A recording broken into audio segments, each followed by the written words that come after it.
Projector থেকে শুরু করে পুরো জীবনই এখানে দেখানো হয়েছে এবং আপনারা জানেন সেই বিষয় নিয়ে। তবু আজকে যেহেতু আপনারা জানেন বঙ্কিমচন্দ্র চট্টোপাধ্যায়জির জন্ম জয়ন্তী, তার উপলক্ষে কিছুটা হলেও বলতে হয়।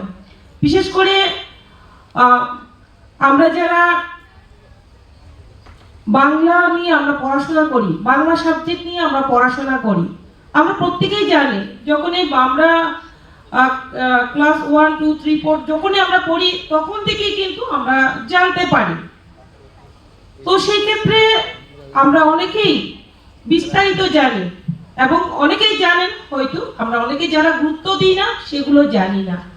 তো আমি বলবো যে আমাদের যে বিশেষ করে আমাদের যে সাংস্কৃতিক থেকে শুরু করে আমাদের যে আমরা একটা জাতিকে যখন ডেভেলপমেন্ট করতে হয়, সেই জাতি কিভাবে এগিয়ে যাবে সেই বিষয় নিয়েও কিন্তু অনেক উপন্যাস উনি লিখেছেন, যে উনার কথা দিয়ে উনার সাহিত্য থেকে আমরা বুঝতে পারি, জানতে পারি। এই সাহিত্য থেকে আমাদেরকে বুঝিয়েছেন যে আমরা আমাদের যে সততা আমাদের প্রয়োজন রয়েছে, সততার মাঝে আমাদের এগিয়ে যেতে হবে। আমাদের দেশপ্রেম আমাদের জাগ্রত আমাদের থাকতে হবে, জাগ্রত আমাদের একজন ভারতবাসী হিসেবে আমাদের দেশপ্রেম আমাদের থাকতেই হবে।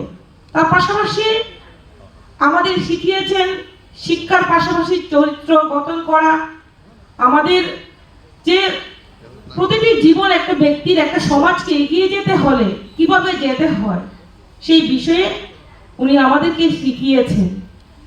আমি আজকের এই দিনে এটাই বলবো যে এখানে অনেকে আলোচনা করেছেন যে বন্দে মাতরম সঙ্গীত নিয়ে, সেটা আমরা বিগত দিনেও আমরা শুনেছি, কিন্তু সেটার গুরুত্ব পাইনি। এখানে মেয়র সাহেবও আলোচনা করেছেন, কিন্তু আজকে আমাদের মোদীজির নেতৃত্বে সরকার আসার পরে সেটাকে সমগ্র ভারতবর্ষে বিভিন্ন সরকারের প্রতিষ্ঠানেও সেটা চালু হয়েছে। বিশেষ করে আমাদের ত্রিপুরা রাজ্যেও লাস্ট ক্যাবিনেট যে আমাদের মিটিং হয়েছিল সেখানেও কিন্তু আমাদের শিক্ষা সরকারি বেসরকারি প্রতিষ্ঠানেও যাতে সেটাকে সেই আমাদের বন্দে মাতরম যে আমাদের সঙ্গীত রয়েছে সেটাকে বাধ্যতামূলক করা হয়েছে।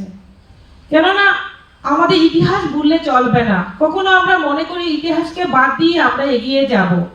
কেননা আমিও এক সময় ভেবেছিলাম, যখন আমি স্টুডেন্ট ছিলাম তখন ভাবতাম হিস্ট্রি পড়ে ইতিহাস পড়ে কি লাভ হবে, সেটা জেনে আমার কি লাভ হবে, আমার আগামী দিনে আমি কি উন্নতি করতে পারবো, ডেভেলপমেন্ট করতে পারবো।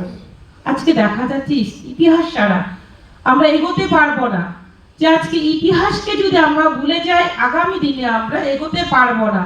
তার জন্য ইতিহাসকে আমাদের জানতে হবে।